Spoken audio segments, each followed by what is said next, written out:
Debbie's here. Awesome. Perfect. Okay, we'll call the meeting to order at 5:01. Members of the public may comment on any item not on this agenda. Attendees will be muted until they are called upon for public comment. To make a public comment, use the raise hand icon on your smart device or desktop computer. Dial *9 if you're using just your telephone. Please listen carefully to the chair or city clerk to address you by name or phone number. You'll have 3 minutes. In order to minimize the spread of COVID-19 virus, this regular meeting will be conducted pursuant to the provisions of the governor's executive order in 2920, which suspended certain requirements of the Brown Act. All members of the subcommittee will be participating in the meeting remotely via teleconferencing or other electronic means consistent with the executive order in 2920. If you'd like to provide public comment, we encourage you to submit them via email to the city clerk. Okay, moving on. Anybody raising a hand, Irene? No hands are raised at this time, Chair. Thank you. All right, we'll move on to communications. I have none. Is there any written communications, Irene? No communications were received for this meeting. Okay. Anyone else? Seeing none. Moving on to approval of the minutes from October 19th of 2020. Anyone have a motion? To approve. Thank you. Preston? Do you have a second? Good. Or is anyone available? I'll second. I did have the opportunity to review the minutes, but I was not at the meeting, so I'm not comfortable seconding it. This is Betha. I can second. Thank you, Betha. All in favor? Aye. Aye. Aye. Okay. Moving on, current items for discussion, 5A, status update on reopening of schools. I would imagine that's you, Betha. That is. So as quickly as I can just say things have not gotten simpler. They've gotten more complicated.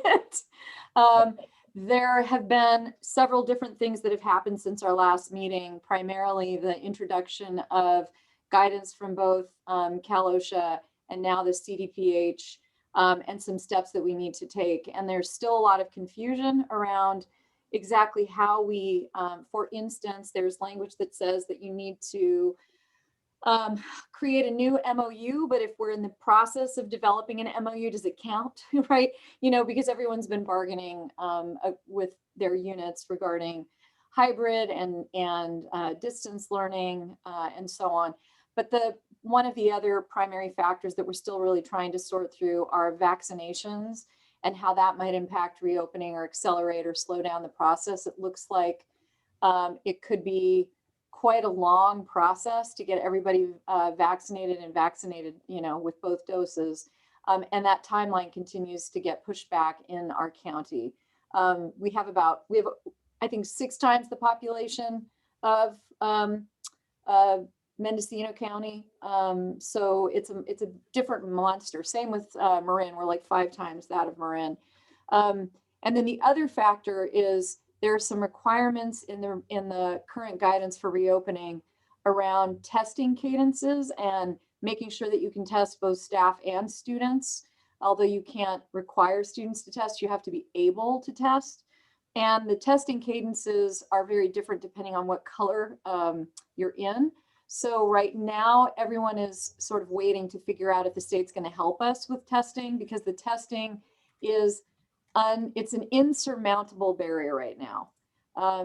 We have, as far as our particular school district, we have our classrooms are ready. I feel very close to finalizing. I feel that we're very close to finalizing our MOU with teachers, but that could change just because the tone of what's happening in the state is changing. It's changing in Santa Rosa. It's also changing in Los Angeles.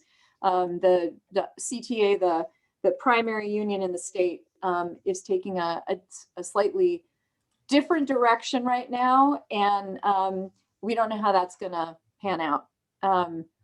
But we feel ready. Our classrooms and facilities are ready. We are, we've surveyed parents. We have placed students into either hybrid or continued distance. So I really feel that we're very, very close to being ready. Whether or not we will be able to do it in the near future is still an unknown. We have small cohorts still continuing to meet in person. And we also have the beginning, it looks like, I don't know what the vote is because I haven't gotten the final word. They voted today. CIF voted to determine if certain sports that are considered safe for the purple tier could begin, like cross country and tennis. So we're waiting. Today was a vote. I haven't gotten an email yet, but fingers crossed that at least some of those things that, you know, give kids an opportunity to do, to interact with each other and do things that keep them kind of healthy and balanced will be able to continue. And we'll continue to condition even if we aren't competing or playing, you know, a season. That's the update. Item B is me too. Should I just roll right into that, Todd? No, let's wait and see if we have any comments Okay. from anyone or any questions from anyone out here, please. Gus, I see you turned your microphone off. You have any questions or comments? Yeah, thank you, Mr. Chair. Beth, I read in the paper today that Newsom was looking, of course, to reopen the schools, but some of the costs to do that were going to fall on the school districts. Is that your take on it as well? That's correct. So what Newsom did is he took school funding, Prop 98 money, and he kind of reallocated it to incentivize reopening. And there were two time frames that he laid out to get all your documentation submitted by February 1st with a potential reopening of February 15th.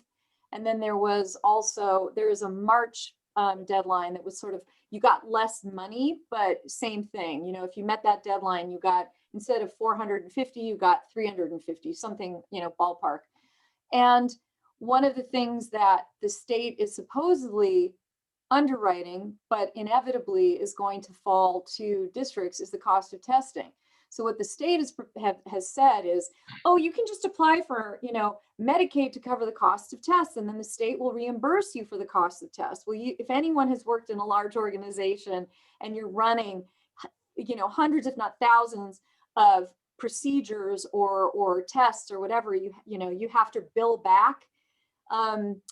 Then the burden of billing back falls on the school district. So we have to be able to front all of the money.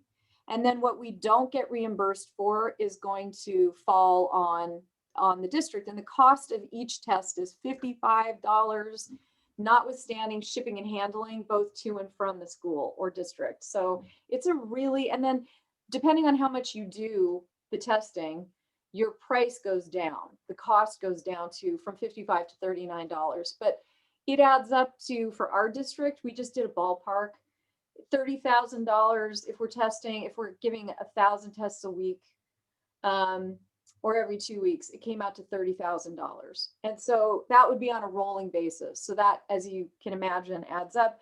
And, you know, $450 a student is not going to pay for that. So that's one of the costs. And then, Gus, there are all kinds of things that are sort of embedded that could end up having, you know, costs associated that are unknowns. There's a big push for learning loss mitigation through summer school or after school programs. And all of those have costs, of course, because you're paying for staffing. So all the things that are written into the plan, all bundled together, are not covered by the incentive of the plan. We'll get some federal funding, but what the state is proposing to contribute is not adequate for the demand.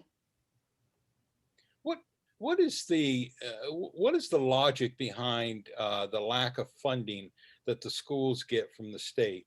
It seems like every time you turn around on the ballot initiatives, there's always something for schools. Is it because of a lack of money coming out of Sacramento?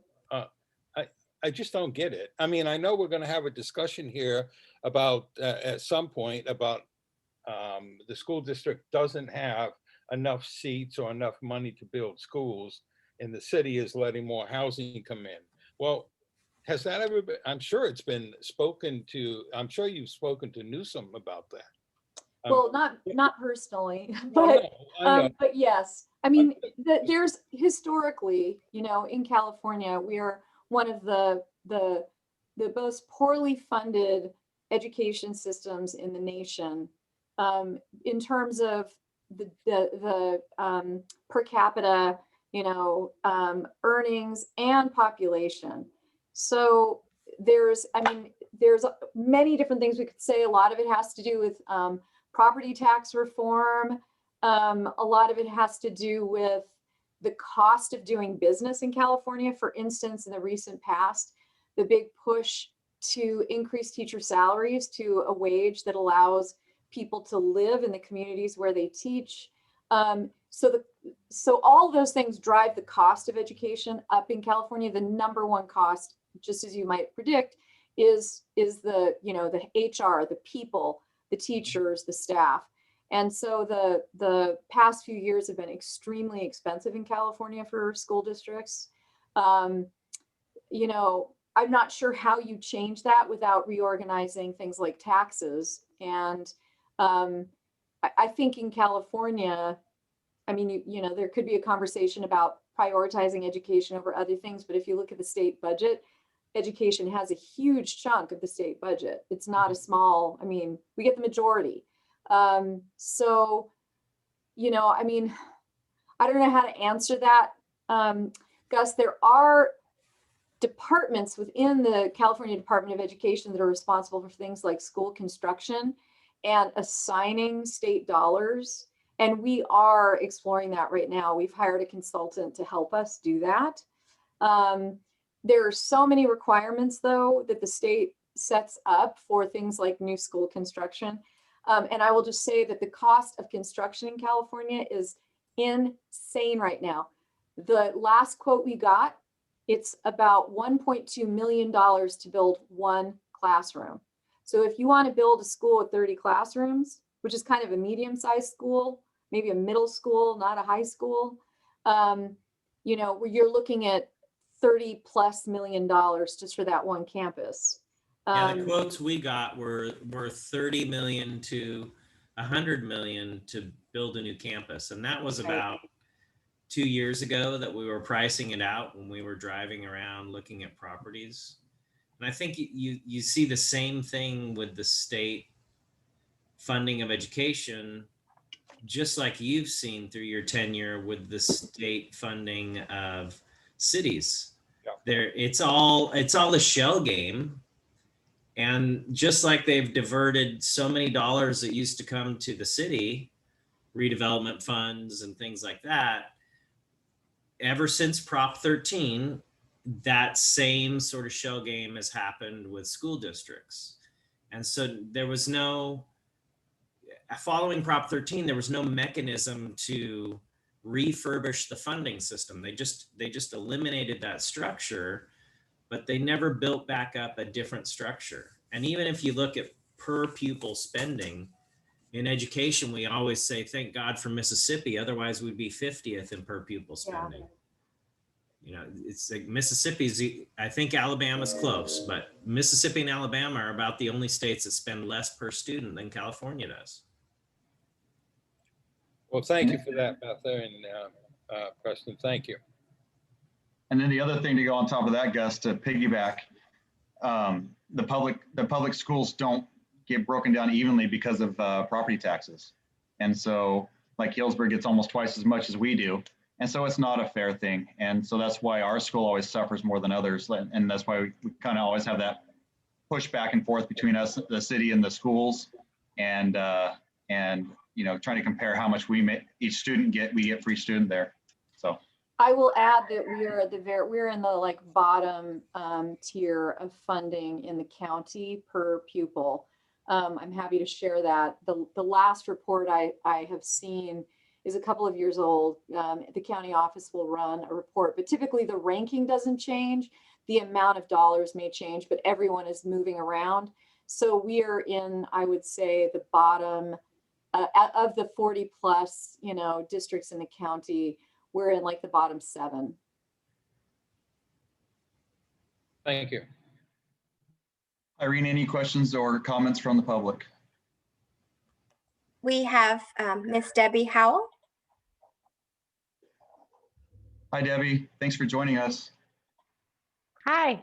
I just wanted to let Betha know that when you get ready to when the tier opens for the school district, I believe you talked to my medical director, and we are willing to come down to the school and do the vaccinating.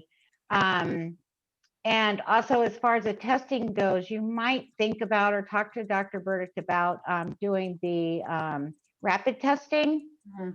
Those ones you would only send in for confirmation if they were positive, Right. but that would be a solution to identify someone quickly. It's like within a few minutes. And we do have access to those tests. So we're willing to help in any way that we can.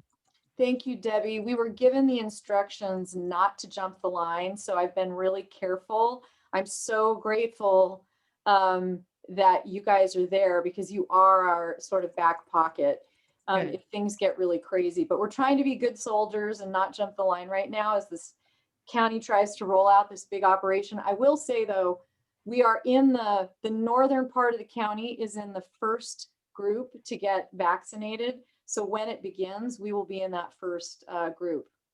Good. Supposedly next week, but we'll see. Yeah, it's all based on supply. Thank you, Debbie. I appreciate that. If no other comments, we'll move on to the next. B, informational update on the spring planter project. Betha? So is there, I don't know if anyone else, I let the teachers know that this was happening tonight. So this is a really sweet, lovely thing that a group of our teachers from the elementary school has taken on. And some of you might have seen the painted barrels that were in Geyserville. Well, we just got 48 barrels donated. Thank you, Todd. I think you helped us transport them from Rodney Strong. This group of teachers, the idea is that they're going to essentially prime them so that they're more water resistant, rot resistant, and ready to paint. And then they're going to give them out for students and families to decorate and also plant. So they'll have the materials for like the soil and amendments as well as the flowers, and that these will get stationed around our town, primarily in front of homes. I love the idea of doing it. And I think I proposed to Marta that we do it, or possibly maybe David, I approached you. It's been a while. I can't remember when it first came up. The idea of having them in front of businesses, there are some logistics to that, like just making sure they get watered and maintained. But the idea here is really to have a visible sign of a community-wide collaboration. It's definitely tied to science curriculum. It's also tied to arts curriculum. But it's also a very visible way that we can do something as a community that we can share, and that it will be kind of a happy presence around town. And when you see the different barrels, I don't know if any of you, Santa Rosa used to have the Tweety birds. In San Francisco, we had hearts. It's not quite that ambitious. We're not going for, bronze sculpture or, anything large scale. We have 3 teachers who are spearheading this. They've been doing all of the legwork. I don't have a timeline yet. I know they met last Friday and I didn't get an update on what came up in the meeting, but this is something that we hope to roll out, as soon as the weather gets a little bit better, and I'll update the group. I don't know if you guys have questions or thoughts or concerns.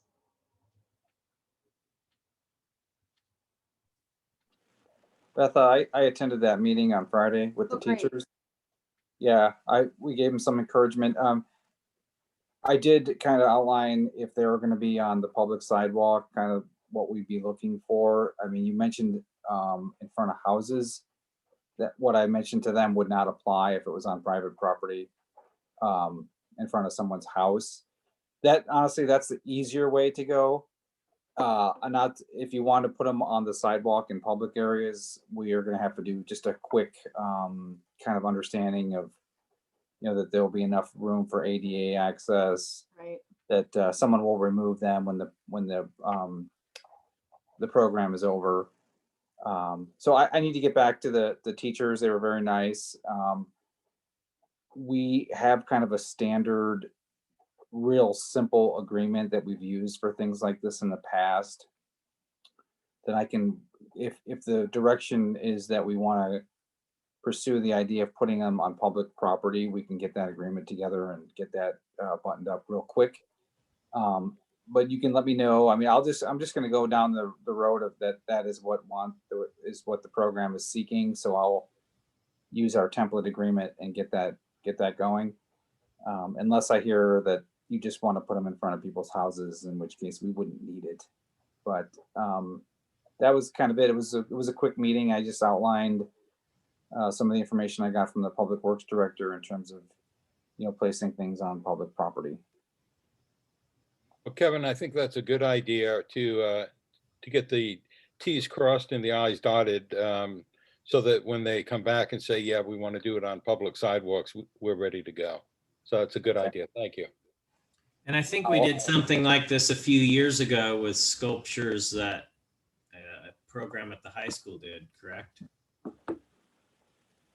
I don't know. I wasn't involved with that, but I'm hearing the committee saying let's go forward. So I'll start working on that agreement. Again, it's already completed, so we just need to kind of change the names and customize it for this project, and that way we'll be ready to go when the teachers are. Great. Yeah, 2 or 3 years ago, there was a great sculpture project Okay. that high school students did. And I think I'd say 90% of them were on city property when they were placed. And it worked really well. So I know there's some precedent for it. And I know they went through the process with the city. Great. David, you're okay with that? Yes, absolutely. School board member Addison is absolutely correct. We worked very well with the group of high school seniors on the sculpture project. In that instance, we did an encroachment permit. It was kind of fun in the sense that the students got to learn about the encroachment permit process and why you do it and all that. What we thought on this one was to make it a little more simpler. Since you're going to have multiple business entities who might be maintaining them in the public right of way, we'll just outline kind of what the responsibilities are associated with having a barrel. So, watering regularly, maintaining it so it doesn't fall apart, and making sure that it doesn't encroach and create creating the issues for access for those with disabilities. So again, pretty basic, and I think it can certainly address the project, and it sounds like a great one. Thanks for being so receptive. I know, I'll just be really honest, it can go really well, or it can be kind of a headache.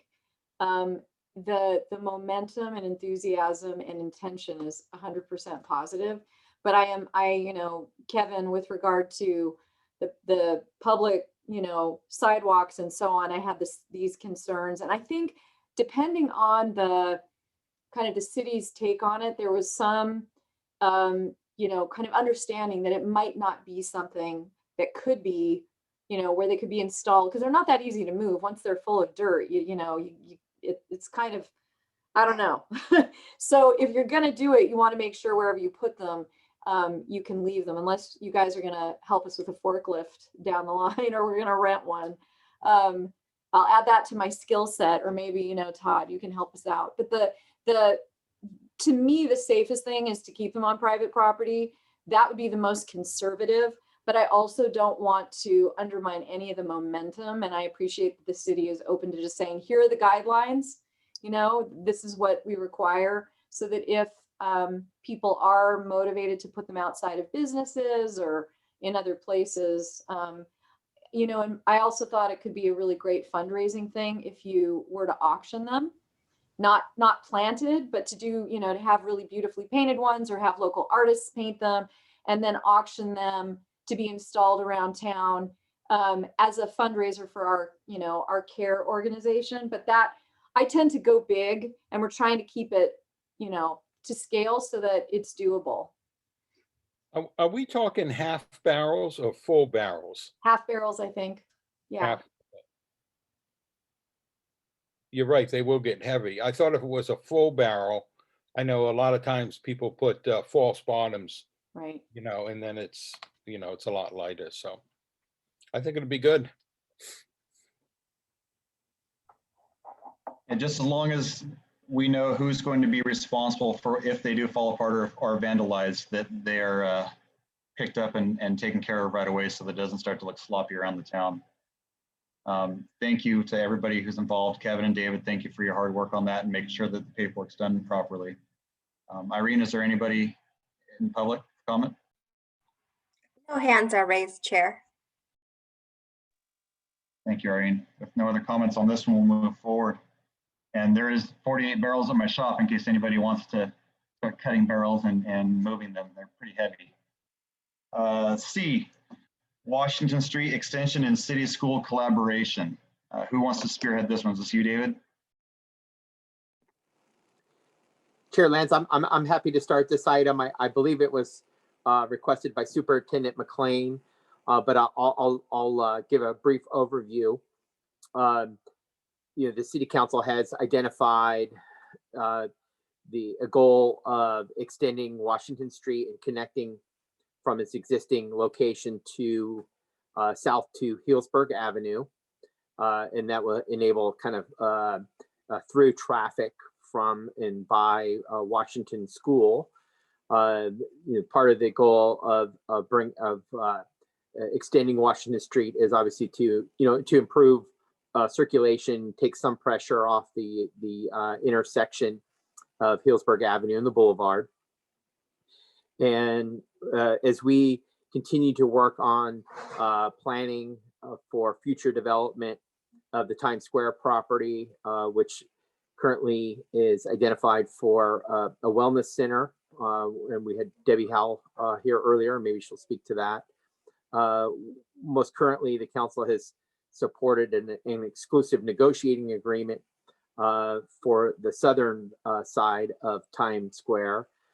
Don't have any development proposals at this time, but otherwise, the ultimate goal was to extend Washington Street through.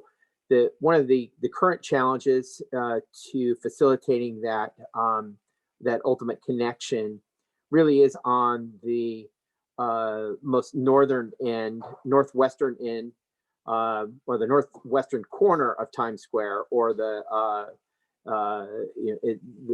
western northwestern connection near the school, because of the current drainage that is generated, from the school district property, and recognizing that some of that drainage is generated elsewhere. But part of what we are working on is trying to develop a solution with our consulting civil engineer at Brology and Race to capture the drainage and be able to take it, obviously downstream and off-site, so that it could facilitate, connection of Washington Street at some future point.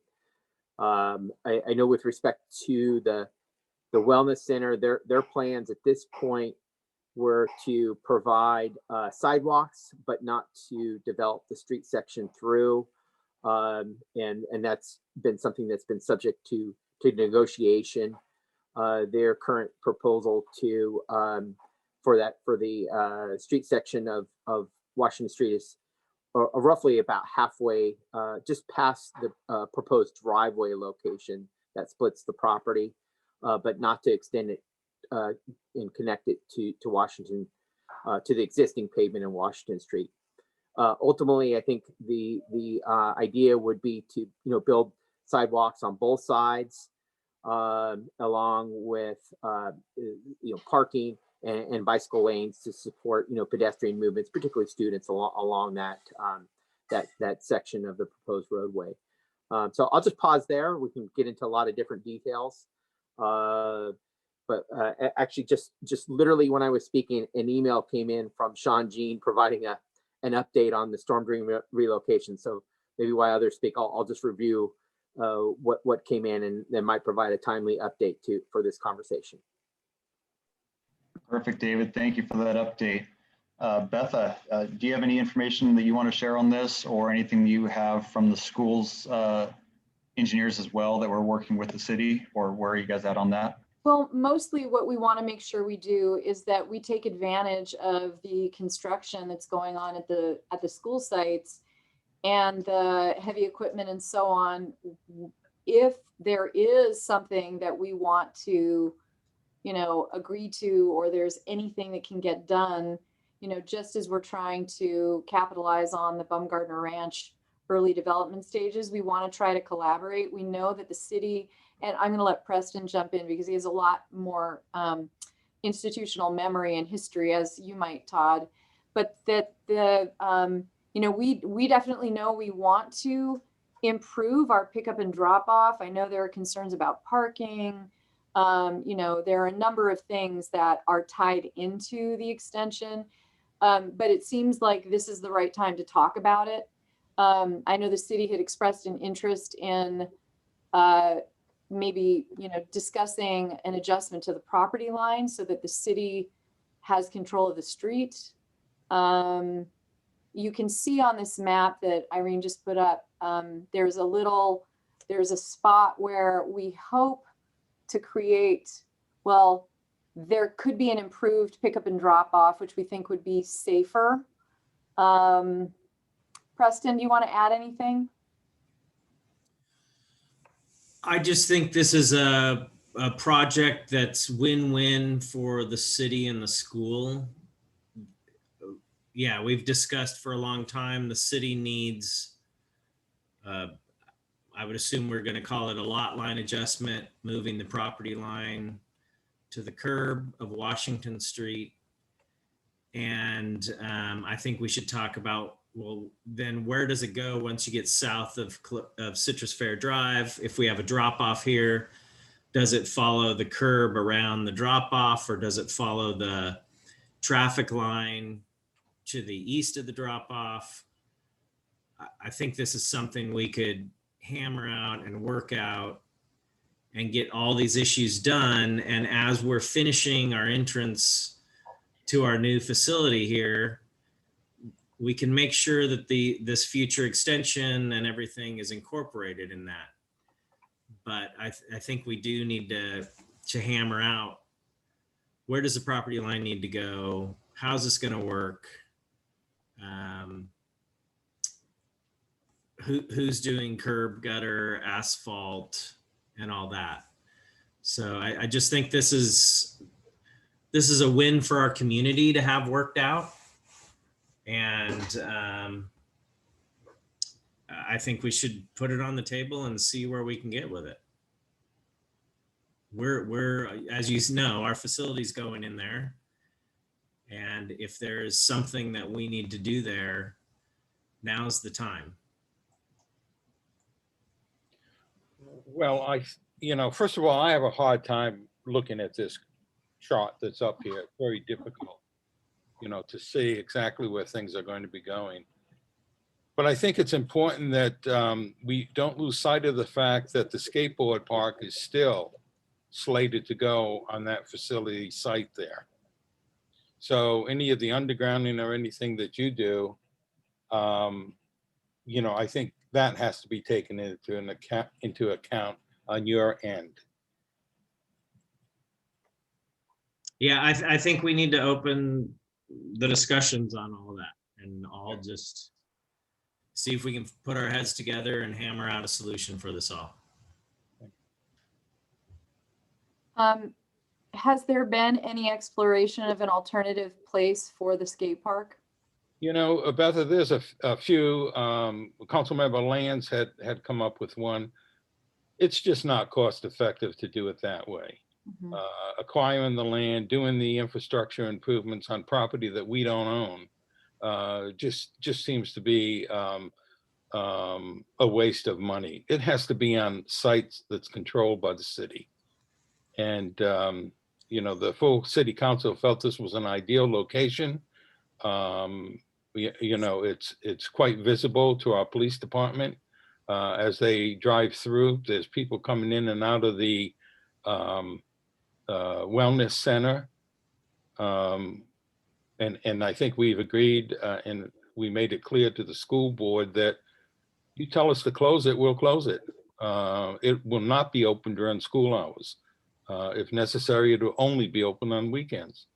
But this is the site we had chosen, and I just think it's important before we go too far down the road, exploring property lines and traffic flows. We need to just remember that that skateboard park is still slated to be there. I know this came up in a discussion, and Kevin, you may have mentioned, I know there's a skate park adjacent to a school site in Windsor.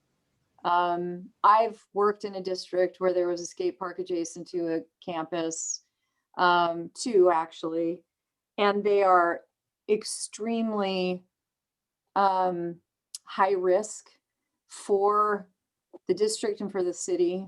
I support the idea of a skate park. I don't support the idea of a skate park adjacent to a middle school campus. I have not had any positive experiences with that combining of public facilities. And I think there are some really serious insurance ramifications. I mean, I have a lot of concerns. I know I wasn't here for that conversation, so I don't have the whole scope of the process, although, people have shared it with me. I wish we could find a better place that's safer. I think no matter what, I mean, if you lock it, it's going to be a nuisance property during the school day. And it is inevitable. I can guarantee you 100% that there will be drug deals going on between the skate park and the middle school. 100%. I don't care if it's right across the street from police or, the health center. So it's a really serious concern of mine. But I do say that with a caveat that I wasn't here for all the discussions. I know how hard, I do understand the city worked really hard to identify a location. I don't know who ever thought putting it next to a middle school would be okay. But I wasn't here for that. It really alarms me. And I wish we could make an offer, a land swap or something. I don't know what other options are out there. But I understand, I hear you, Gus, with regard to like making an investment in all that infrastructure on property that isn't owned by the city. Well, Betha, I appreciate your input on that. And I guess the full sitting city council at that time, myself included, thought that would be a good location for it. I don't mean to get into a discussion on the merits of the location. I'm just simply reminding you that this is the current site where we're planning on putting it. If a conversation needs to be had as to another location, that's something that the full city council needs to be involved in. But as for now, this is the site we've picked. So going back to the original topic, which is the, the extension. So we're developing, I know, Gus, I'm totally with you. I look at this and it's crazy to try to decipher, but the area that is sort of has the darkest lines and the kind of textured background down towards the bottom left of the document is the area where we are building the new gym. You can see actually the white area where it says downspout. That area is actually the gym. This little area is the vestibule, this little to the right of that. And then this area in between, this is like a plaza, which would not necessarily be the front of the campus, but it'll be, visible from the front of campus. With trees and some seating areas. It doesn't quite look like this anymore because we've worked with the architects to make it more friendly. And then the area that sort of has the broken lines through it, that is the why am I blanking on it? That's where the runoff will go. So that's not an area that will be built. And so the area, just to the right of it, I think currently there's a chain link fence there. Correct me if I'm wrong. And then obviously that is all city property, but if you go north of there, I think, what is it, northeast? Then we're looking at where we have a shared piece of street, or where the city's property meets the school district's property. And I think we just want to talk about how to best proceed and what the city sees as their timeline for developing this this future Washington extension. Irene, is it possible for you to, let me see if I can adjust my view. There you go. Can you go a little further up?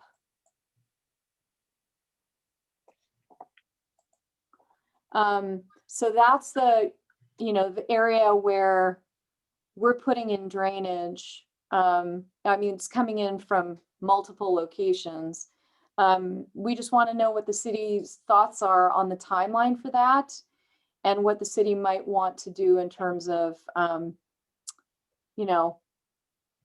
connecting this portion of Washington Street all the way through. And we're in the final stage of developing the entrance to this area, which, as proposed, goes through that future drop-off area. And this is our chance to do it, to make any decisions or design with our current funding cycle. And these funding cycles for us are at about a 7-year cycle. So it's kind of timely for us to hammer out anything we need to here if we're going to address it now while we're finishing up our gym. Does this plan have anything or any effects on Citrus Fair Drive or the school property? I'm sorry, the Citrus Fair property at all? Well, Gus, there are a couple of things we talked about. When we met on the property, Yes. we talked about, because, we're digging and excavating and putting in all the drainage, what the city, if I recall correctly, the city was hoping might be some sort of an assist from the district to put a drainage culvert or pipe in that would connect in the future to something that goes through or alongside Citrus Fair Drive. Irene, can you go up a little further so we can actually see where the two streets connect? Thank you.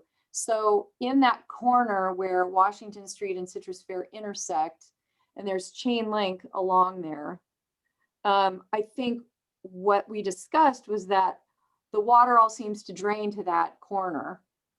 And that even if we put a pipe, some sort of drainage assist all the way down to the corner while we had things open, there would probably have to be drainage down Citrus Fair Drive to somewhere else. And the impact on Citrus Fair, I mean, I think because this intersects with a part of Washington Street that currently is owned by the school district, it's just a question of through traffic. And I think anything that's going to ease the pressure on Citrus Fair Drive is probably going to have an impact on Citrus Fair Drive. Other than that, I can't think of any direct impact. What about others?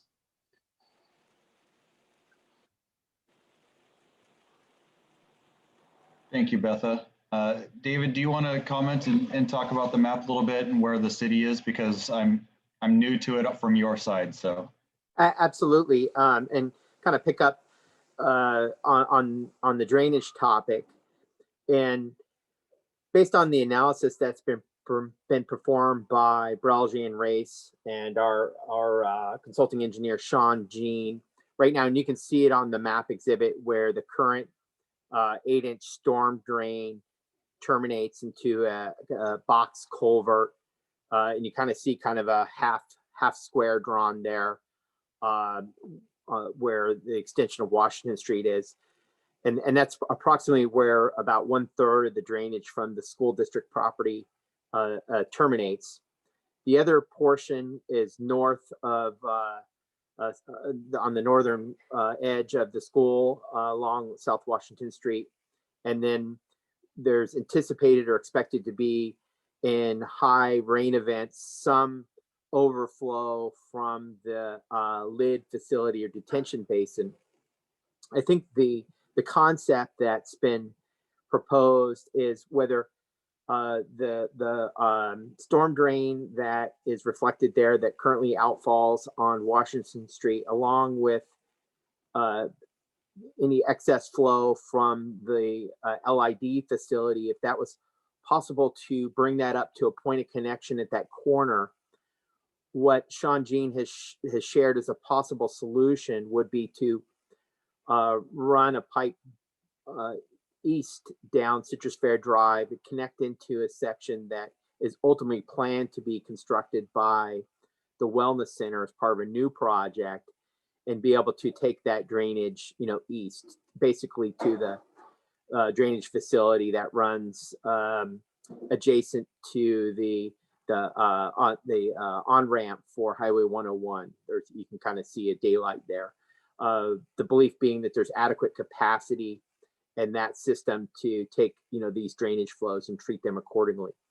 Originally, there was a thought of connecting into the storm drain and bringing those all down and out through the southeast corner, but there was concerns about capacity and drought and downstream impacts. So I think where we're looking at as a potential opportunity is where there could be a point of connection at the corner of Citrus Fair Drive, Times Square, and the school district, and maybe there's a short connection over to Citrus Fair Drive underground pipe where then it can convey that drainage offsite. I think that's just a broad overview of I think a solution that we think would make sense and work. One, not to overload any one storm drain system, and be able to kind of bifurcate the storm drainage upstream of Times Square and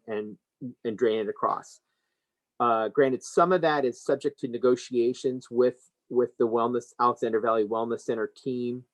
I think they've proposed, I think it's an 8-inch, and it may mean upsizing that a little bit. And there are strategies that the city can employ to work with Wellness Center to help offset the cost impacts. But I think it's a relatively low impact in terms of cost, in terms of extending the existing pipe, and then upsizing it, by a couple of inches to accommodate that additional flow. So that's kind of our at least in concept, our strategy on the storm drainage side. On the extension of Washington Street, originally we— Can I ask a quick question about storm drainage? Yes, absolutely. So connection, do you guys see that mark I made? Yeah, the green dot. So connection there rather than to Healdsburg Avenue is the That's current correct. path.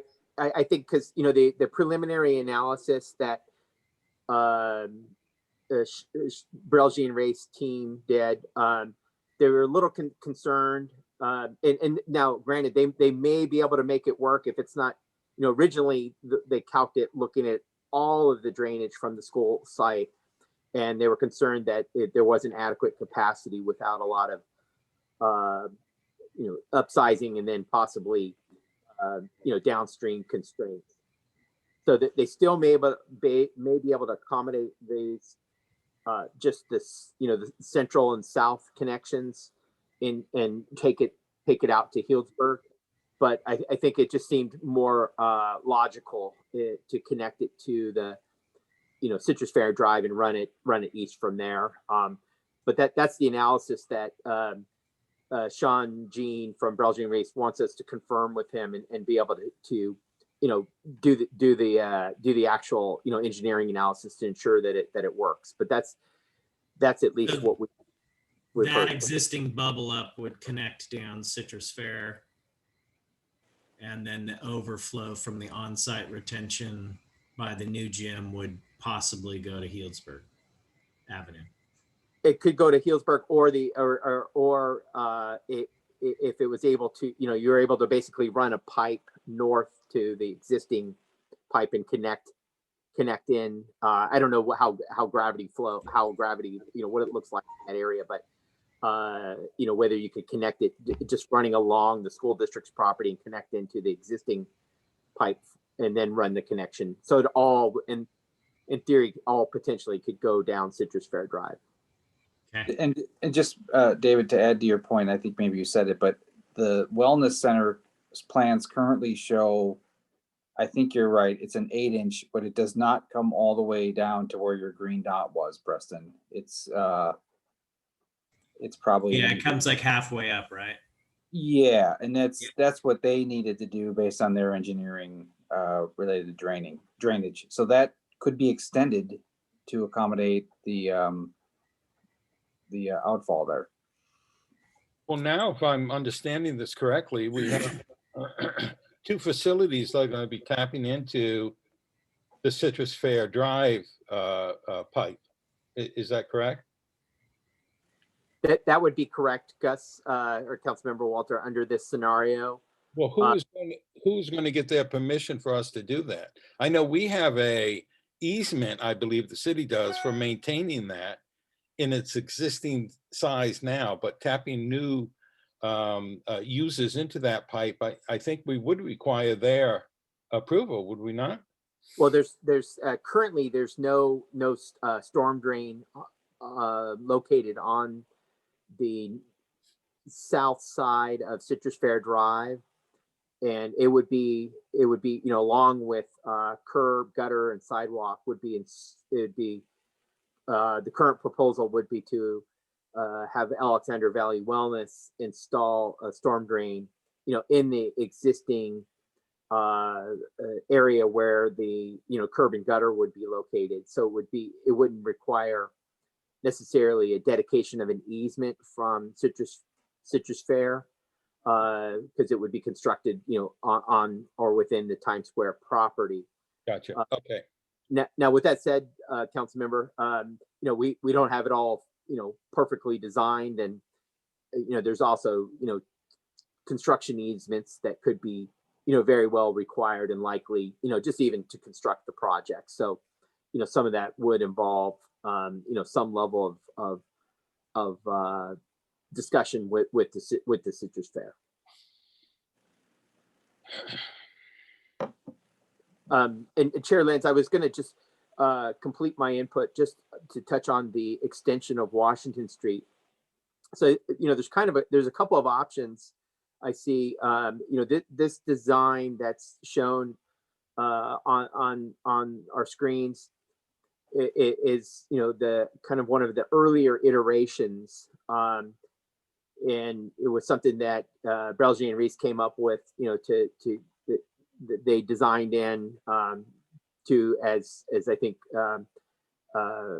board member Addison indicated is kind of this additional turnout area.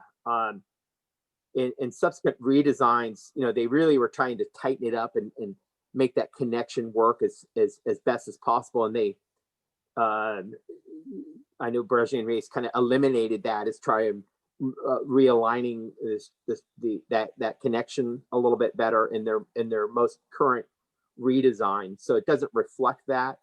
But if that was something that the school district was definitely felt there was benefits for, and it helped improve traffic safety and circulation in the area, especially for school drop-offs, I think that's an opportunity for us to collaborate and figure out how that might work, and how does it connect into the design. I will say, I think that with Debbie here, I'm sure she's would be supportive of that, as long as we don't hold up her project. So I just throw that out there, because I want to make sure I'm not suggesting we are stalling by any means or further progress on the wellness center. I'm just throwing that out as I think there is an opportunity for us to really look at that corner and come up with a design that works. Thank you, sir. And having worn both hats, I agree. And I think that both sides are very, very close to what they want. And it's just minimal things that, have been the points of contention. And I think that we could actually, I don't know if David, if you're interested in doing this with the school during the joint workshop that we're going to talk about on our next item, or if it's something that you and Kevin would like to meet with, like say, Betha, Ashley, and Preston privately, and maybe even Debbie, I don't know, but if it's something you want private or held at that joint workshop, what are your guys' ideas? Well, What? Oh, go ahead, Councilmember. I'm sorry, Todd, I have to tell you, we have to get everybody at the table, including the Citrus Fair. They need to be there as well.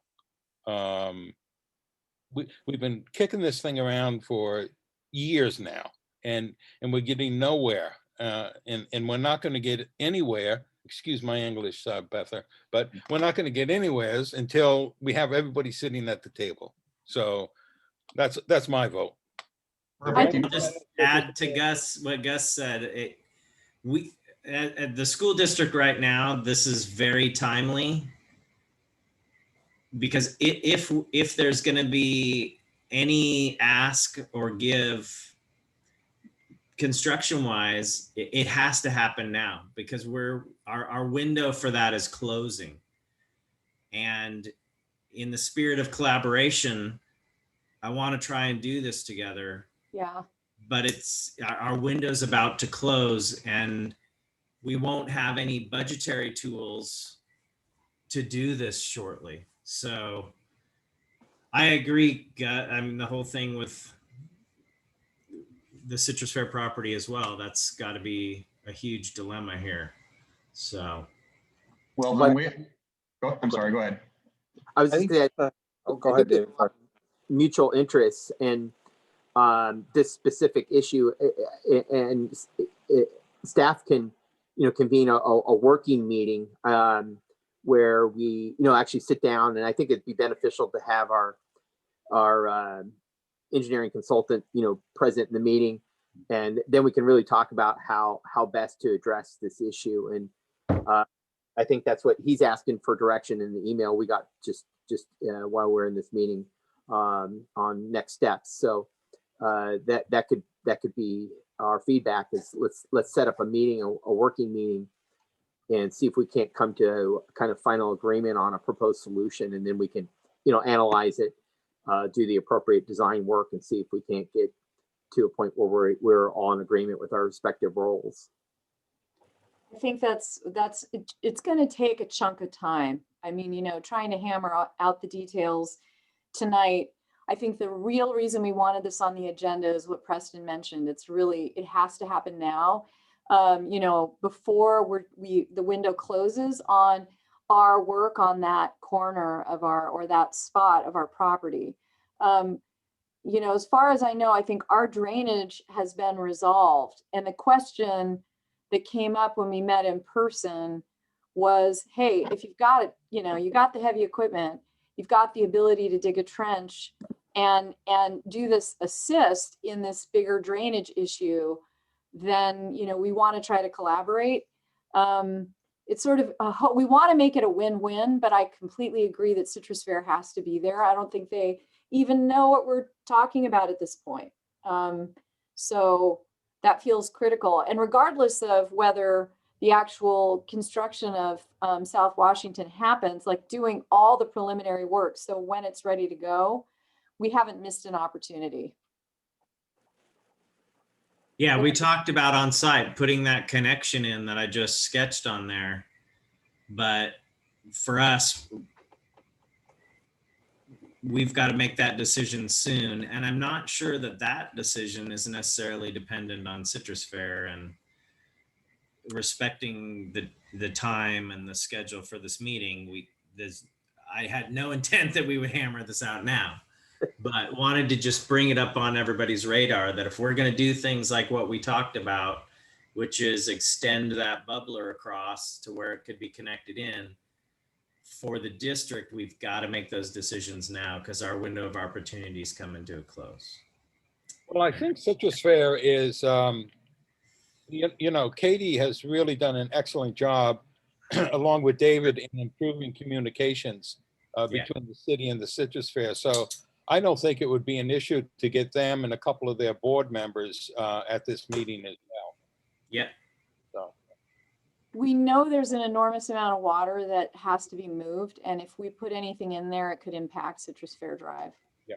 So that's the reason I think it would be good to have him there. So let's set up a time. I mean, the bigger topic is really just, we have multiple things that we want to work with the city on so that, we make smart decisions about both how we develop. I mean, we want to sit down at the table with the city and have a conversation about the impact of development on the school district and the way that we collaborate to make that happen in the most constructive and positive way we can. I don't know if city council members have an understanding of the cost of school construction. So when we talk about developers' fees, or when a council member says that we need to have a plan, I'm not sure the city council knows the plans we have. So I think a working session would be a good way for us to kind of all get on the same page, not only about this, but about other development as well. There is a formula for population, like what we can expect in terms of enrollment growth, which we can share with the city, which can give us a sense over time of what we can expect to see in increased enrollment. But we don't have to hammer that out here. So Betha, what I would suggest is on our next item is going to be setting up a joint workshop. And I would think that, the city and the school both bring and share before the meeting their ideas of what they want or desire, so that everybody kind of has an idea and can get over the sticker shock first, and then figure out ways that maybe they work together on those items and give a little to get a little. I see that Debbie has her hand up. Irene, can we get Debbie's input on this? You should be able to, there you go. Hi. So I'm very impressed with the school's proposal here. And I just want to let you guys know that we've talked about the storm drain. I know nothing about storm drains and all this stuff you're talking about, but we have talked about it with our architect and Brelgy and Race and our attorney, and we definitely want to collaborate. I'm with all of you in saying, let's get this infrastructure done now while we have the opportunities. I completely understand the window of opportunity with funding. I'm facing the same thing with the potential of funding for a new facility with grants, et cetera, that are coming out. So, I encourage us to meet and think big picture and longevity. We have to do what we need to do so that our school system and delivery system of our students is safe and better oriented than the way it is right now. Right now, it just doesn't work. I'm very impressed. Thank you, Debbie. We really appreciate your comments. And we definitely want you on the table with at our workshop, which kind of brings us into our next item. If no one else has anything on this, they kind of roll together with the planning the agenda for the joint workshop with the city council and school board. The agenda item obviously is going to be, one of them is going to be this. And so we should make a list of who we want to have at that agenda item, and then figure out the rest of the agenda. So personally, I would think we're going to have the school, you're going to have the city, you're going to have Debbie, you're going to have the Citrus Fair, you're going to have our engineers. I think, Todd, along with the Citrus Fair, we need some board members there. We need some decision makers, because I can tell you the first thing that's going to happen is I have to go back and check with my board. But if we could at least secure a head nod from two of the board members that would be at the meeting, that would be a big help. And I think there's been a little bit of a change with the Citrus Fair board. I think they have a younger board now that could probably, I'm choosing my words. Oh, well, it's just, they'd step back and take a big look at get a big picture look, as opposed to just zeroing in on what's in it for the Citrus Fair. We don't need that.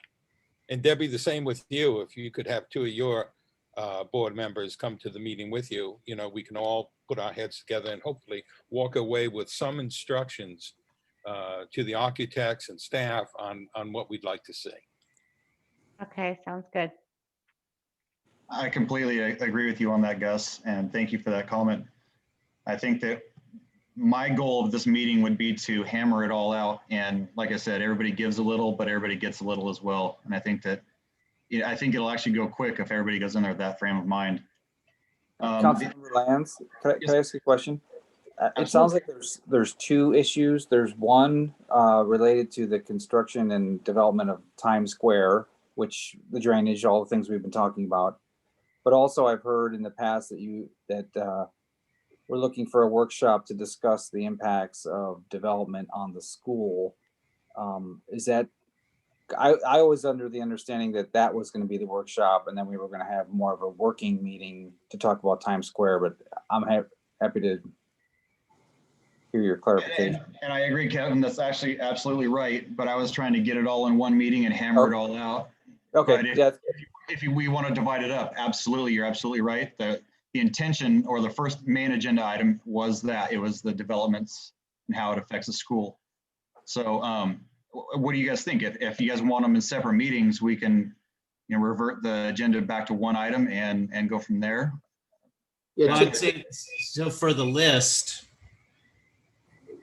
like Kevin mentioned, ones like developer agreements and how they affect school facilities and funding.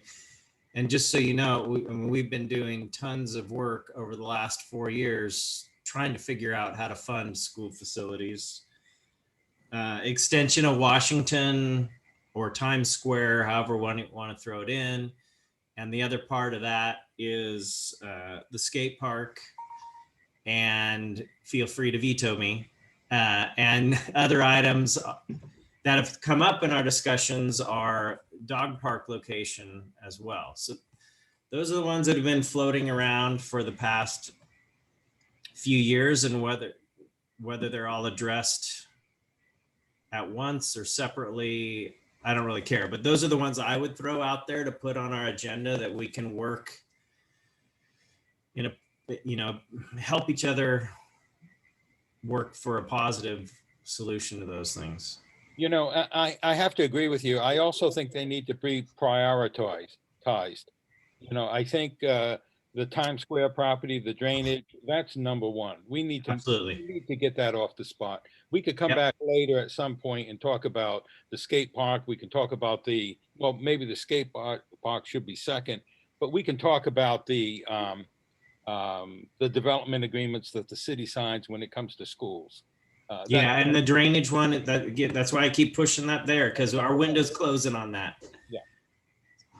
So my question is, would everybody be okay with having this on one agenda? Are you willing? I mean, what if we go to a 4 or 5 hour meeting?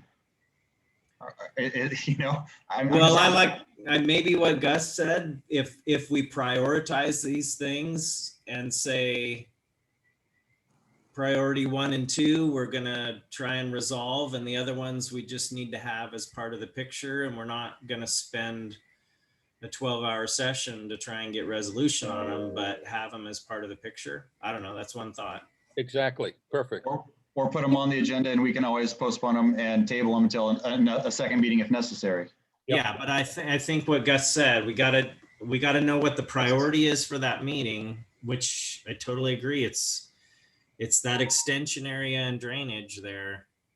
Well, because we don't need the Alexander Valley Medical and the Citrus Fair at the skateboard park discussion, nor at the development agreement that the city has with new housing developments coming in. Mm-hmm. But the first 2 items, we need them there for that. I think Chair, I would say that we would need to be at the development agreements with the city makes, because it does impact our healthcare, Fine. access, that type of thing. There's lots of things to talk about with the development. Not that we're looking for funding from the city at all, but it does impact us in our planning. Yeah.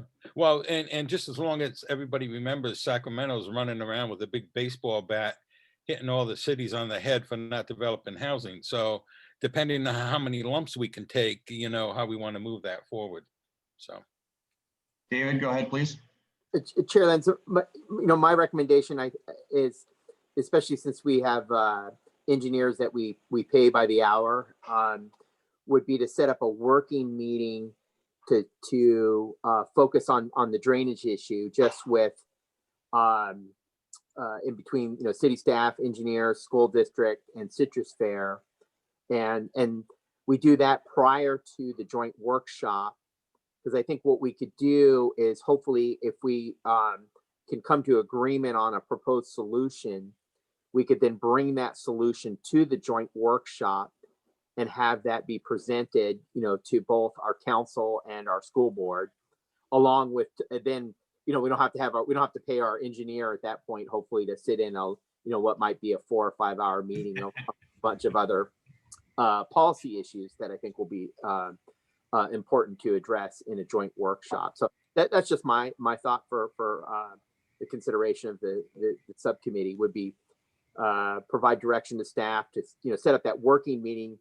Let's kind of address the specific engineering required to facilitate a drainage solution, and then we put that on the joint workshop for the school and the council to review that proposed, whatever that solution is that we come up with, which I think we kind of talked about today, along with the other items. And I don't want to speak for the school, but Preston, what the city is proposing was basically what we talked about when we were on site. Am I correct? Yeah. So the school would. We talked about extending where we have that bubbler right at the property line, extending that further to the east so that it could be tied in, but that may require upsizing the 8-inch lateral to like a 12. The other thing that came up, which David's talked about a little, is that there's some calculations that have to be finished because some stuff could go to Healdsburg Avenue. I think that's mostly going to be overflow from the on-site water retention. But yeah, all those things that I just mentioned were all discussed at our on-site meeting. And basically the school was on board with approving and saying, yeah, we agree and we're work towards that same goal. So if the engineers were the ones discussing it and brought something to the city and the school, it sounds like we would all be on board with the same thing. This corner is a win-win for everybody. I think it's gonna alleviate traffic on Citrus Fair. It's gonna help with traffic around the health center. It's gonna help with dealing with the drainage and the water. It's just, there's just win after win after win with finding a solution for this corner. So I guess I suggest, I'm looking at the calendar. I don't know how we find a day that works for everybody, but can I make a proposal and see if it works for people, or should we go about it in a more, step-by-step way? I was gonna make David decide. Well, David, I know there are the school's engineers and the city's engineer have been working together on this. Are they close? It sounds like probably. That's what I'm not sure what level of collaboration they've had. I think they've exchanged emails, but that's what I was hoping. I know it's kind of sometimes these meetings with engineers can be a little boring and dry, but my hope was we'd be able to provide, one, we agree on the solution, and then there's actually some thought given to the design that then school district you could give direction to your team to prepare whatever design documents are needed to prepare for that connection, and then likewise our team can prepare for the connection and what that looks like in terms of pipe sizing, flows, and downstream drainage. So it's kind of, I want to get them together and have us make sure we're all on the same page to make certain that solution works. I think in concept we're there. It's just the physical engineering that we kind of need to make sure that we get done. Would it be helpful for us to tell them we need those things by X date because we are meeting? And I know for me, my schedule is really ridiculously impacted right now. So it's hard for me to get a chunk of time on my calendar. I want to suggest maybe a date after the Citrus Fair, but not too far after the Citrus Fair. Just because, you know, I'm sure that a lot of people are going to be, you know, the Citrus Fair staff will be employed or busy, engaged. So perhaps the week after that or the week after that, but sometime in February. And that we set an agenda that focuses on the Washington Street extension and, well, let's start with drainage and then I think we need time in the agenda to establish when what we will cover in our next meeting, so that there's, you know, we're not trying to do it all, but we are kind of clear on a progression. Because I think there's, you know, I'll speak for myself. If I give a lot of my brain to an activity for a couple of hours, I can't give you the best of my brain for the, you know, for 8 hours in a row. So we might as well have, you know, a 3-hour meeting or something, not an 8-hour meeting. And compartmentalize it a little bit. So David, or you want to try and figure out a date? I mean, I'm looking at, I don't know if everybody wants to try to do it right now. We could figure out a date for this meeting. Yeah, how about, if it's okay with you, Chair Lance, why don't we send out a poll? We'll get everybody connected on an email communication. And I don't know if we do a doodle poll, Kevin, or you know, just kind of do a check-in and identify some dates and times. And you know, I just want to make sure I know our engineers too. I don't know their calendars and schedules. Make sure they're for us. Yeah, there's a lot of for our engineers, if we give them a deadline, it will be helpful if we give them a deadline. That might not be great for your people. I know it'll be better for our people, at least for ATI. Sure. Well, I mean, we definitely will want to convey a you know, time sensitivity. Absolutely. So don't include our engineer in the poll. Right. We'll just tell him what the deadline is. Yeah. Okay, perfect. All right, so that works. And then at the end of that meeting, we'll set up the next workshop to talk about the developer or whatever else, depending how far we get. Do we want to include all the items on the agenda or just this one? I think That we way, should, if it gets over in 5 minutes or an hour, do we want to have the ability to go further? yeah, I agree with you. Yeah, I think just like Gus said, put them in order of priority. Yep. And set a duration for the meeting. And we'll hammer away at the most important ones. And if we have time, we'll move on to the next ones. Irene, do you need any direction for the prioritization on that, or do you have it? I think it's been said about 12 times now, so. Yes, I have it. Thank you. You're awesome. Thank you so much. Okay, let's not beat that one up. We're running out of time, so let's move forward. And we'll look forward to that poll, David. Thank you so much. Standing items. A, update on food resources for students and alternatives for pickup or delivery. Todd, can I suggest that we clean up the standing items? Thank you. I'd love it.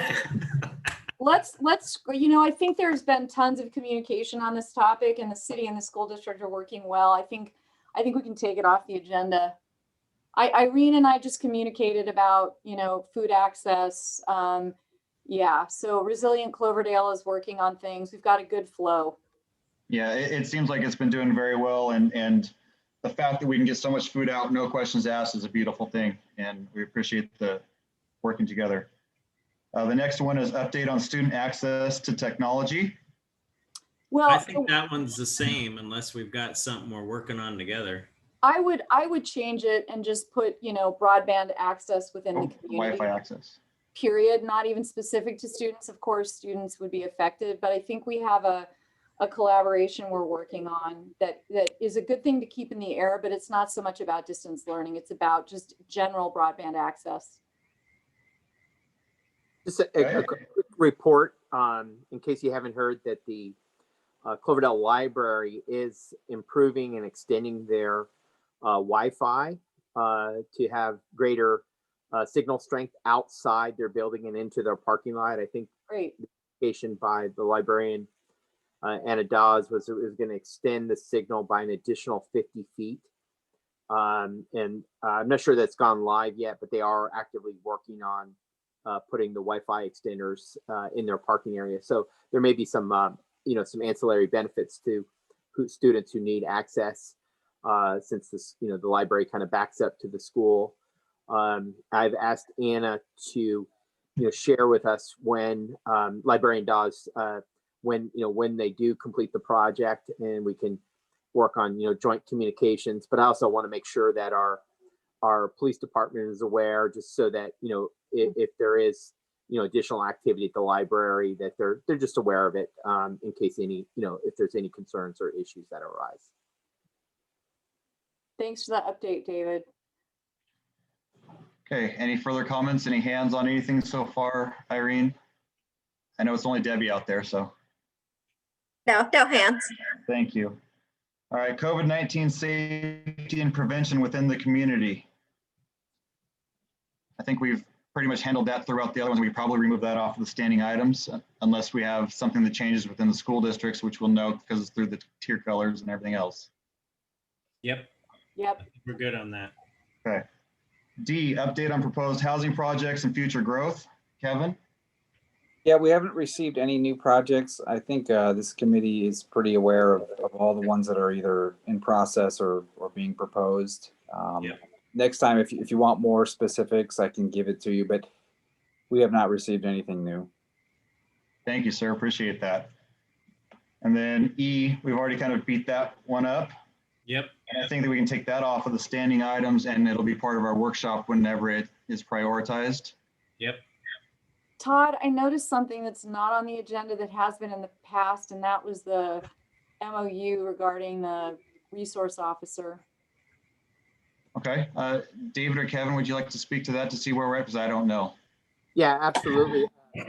The MOU did go to council, and council's direction was to place the MOU on hold. Obviously we've been in a distance learning environment, and so I thought until it was ready to come back, we would just leave it off the agenda. Okay. The one thing I just want to acknowledge is that having spoken with the police chief, that there is this lack of this struggle with staffing. So we know that that's a challenge, and there's also a struggle with funding.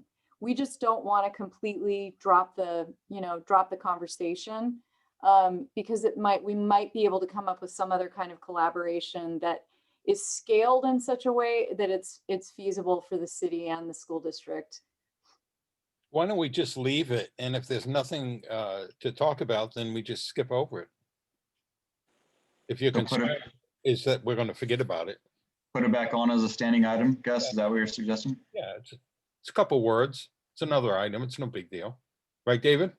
Just nothing new to report. I think that's a great idea. Okay. All right. Okay, information only, nothing. Future agenda items is none listed. I would like, from the city's standpoint, an update on the city pool for the school to see where we're at with that.